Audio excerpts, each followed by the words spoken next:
Sebelum menonton video ini, admin mengingatkan bahwa konten ini bukan untuk menjadi bahan perdebatan, tetapi untuk berbagi informasi. Selamat menyaksikan.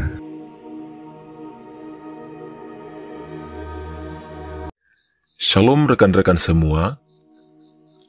Kalau di video sebelumnya admin membahas tentang burung phoenix, maka pada video kali ini admin akan membahas tentang naga.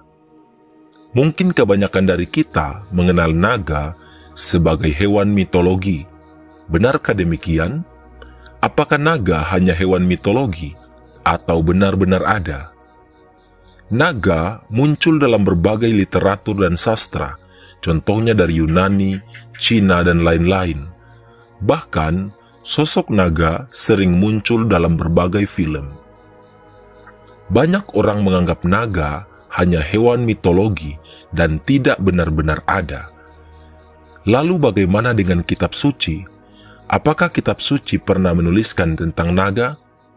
Kita tentu tahu bahwa apa yang tertulis dalam kitab suci tentu adalah sebuah kebenaran.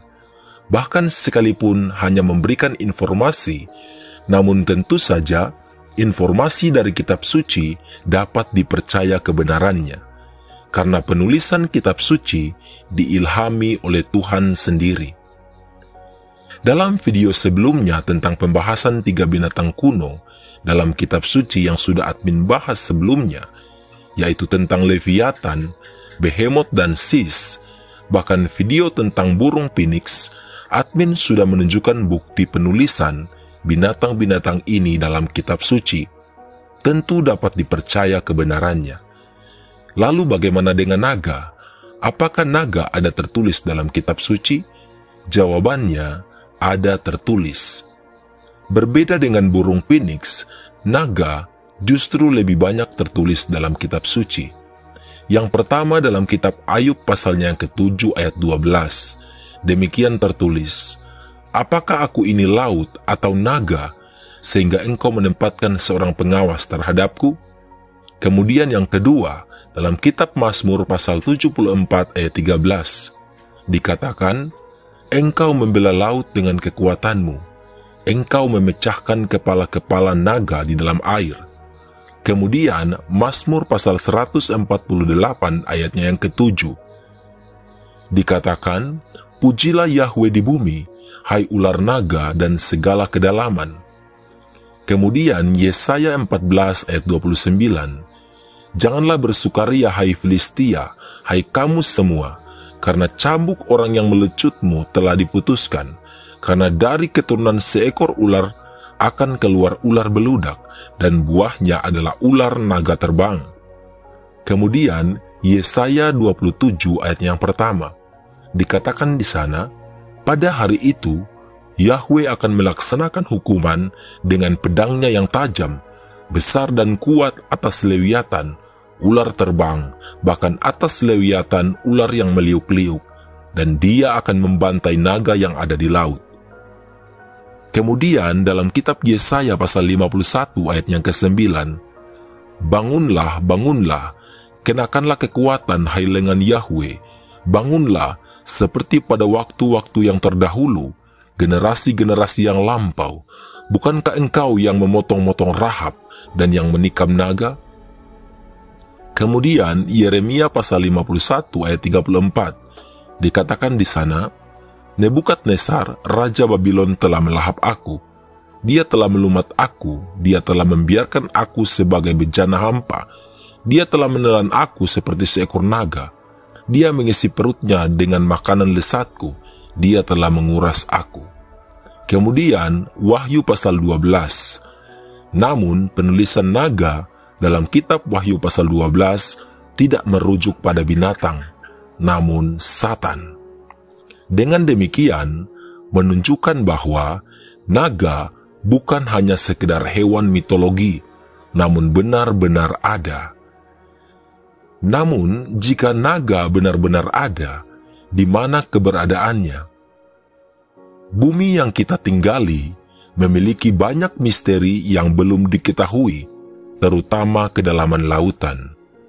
Kebanyakan naga tinggal di kedalaman lautan, seperti yang tertulis dalam kitab Mazmur 148 ayat yang ke-7, kitab Mazmur pasal 74 ayat 13, dan kitab Yesaya 27 ayat yang pertama. Pada waktu bangsa Israel keluar dari tanah Mesir, mereka berkemah di tepi Laut Suf. Yahwe membelah lautan agar bangsa Israel dapat menyeberang. Pada saat peristiwa ini terjadi, Yahwe berperang bagi Israel, seperti yang dikatakan Musa yang tertulis dalam kitab Keluaran, pasal 14 ayat yang ke-14. Saat terjadinya peperangan ini, Rahab, malaikat yang berkuasa di lautan, dengan pasukannya memihak kepada orang Mesir.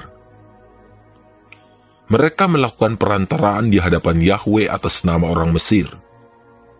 Rahab berkata, "Mengapa engkau menenggelamkan orang Mesir? Cukuplah bagi orang Israel engkau menyelamatkan mereka dari tangan tuan mereka." Pada saat itu, Yahwe memberikan pukulan kepada Rahab dan pasukannya, di mana mereka terhuyung-huyung dan mati, dan kemudian dia melemparkan mayat-mayat mereka di laut, yang di mana baunya tidak menyenangkan. Perlu diketahui, Rahab adalah malaikat yang dulu berkuasa atas lautan. Dia berkuasa atas ras naga yang membuatnya dapat memimpin mereka. Dia memimpin lewiatan ular terbang, bahkan atas lewiatan ular yang meliuk-liuk, dan naga-naga yang ada di laut. Jawaban mengapa naga saat ini sulit ditemukan lagi, karena naga tinggal di dalam kedalaman laut dalam.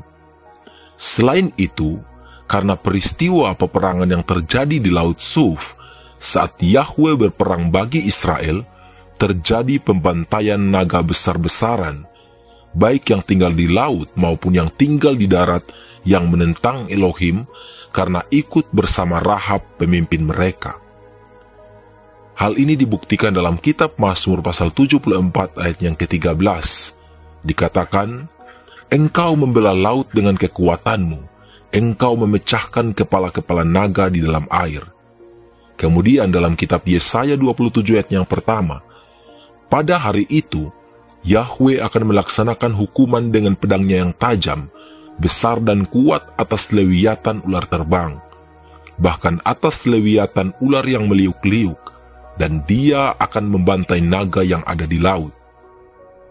Kitab Yesaya 51 ayat yang ke-9 dikatakan di sana, "Bangunlah, bangunlah, kenakanlah kekuatan hai lengan Yahwe. Bangunlah seperti pada waktu-waktu yang terdahulu, generasi-generasi yang lampau. Bukankah engkau yang memotong-motong Rahab dan yang menikam naga?" Karena peristiwa peperangan ini membuat populasi naga menjadi berkurang dan hanya tersisa sedikit yang tinggal di kedalaman laut dalam dan di tempat-tempat tersembunyi yang belum diketahui oleh manusia. Dalam kitab Yeremia 51 ayat 34 dikatakan di sana, "Nebukadnezar, raja Babylon, telah melahap aku. Dia telah melumat aku. Dia telah membiarkan aku sebagai bejana hampa. Dia telah menelan aku seperti seekor naga.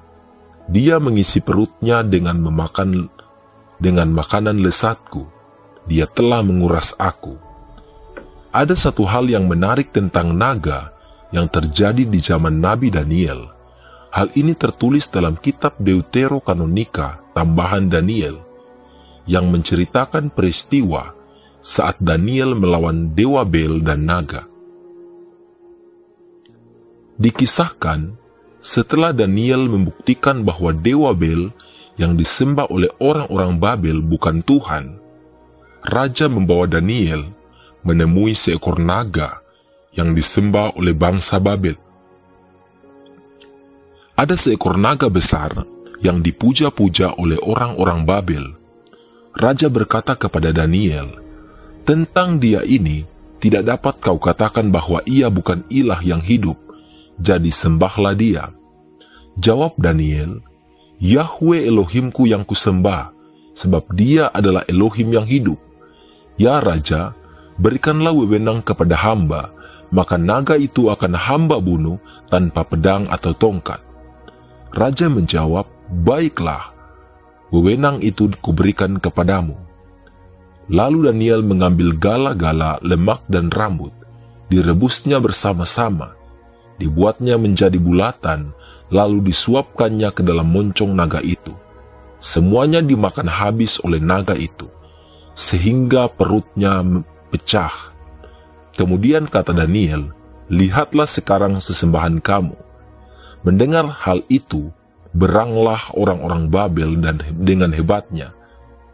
Mereka memberontak melawan raja dengan berkata, Raja masuk Yahudi, Bel telah diruntuhkannya, naga itu sudah dibunuhnya, dan para imam dibantainya. Dalam kitab Wahyu pasal 12, penggambaran naga merujuk pada ular tua, yaitu Satan yang memberontak terhadap Tuhan di surga. Seperti halnya Rahab yang menentang Elohim, demikian juga Satan yang menyesatkan seluruh dunia. Naga menjadi simbol Satan dan kekuatannya. Dalam kitab Wahyu pasal 12 ayat 9, dikatakan di sana, dan naga besar itu dilemparkan keluar, yaitu si ular tua yang disebut si iblis dan Satan, yang menyesatkan seluruh dunia. Dia telah dilemparkan ke bumi dan para malaikatnya telah dilemparkan bersama dia.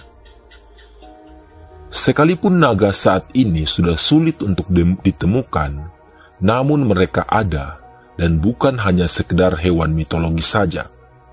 Tidak ditemukan bukan berarti tidak ada. Keajaiban karya ciptaan Tuhan memang tidak mudah untuk diselami oleh manusia. Demikian informasi singkat kali ini. Terima kasih telah menonton sampai selesai. Semoga informasi ini bermanfaat bagi kita semua. Segala pujian, syukur, hormat, kuasa dan kemuliaan hanya bagi Yahweh Elohim Pencipta. Haleluya!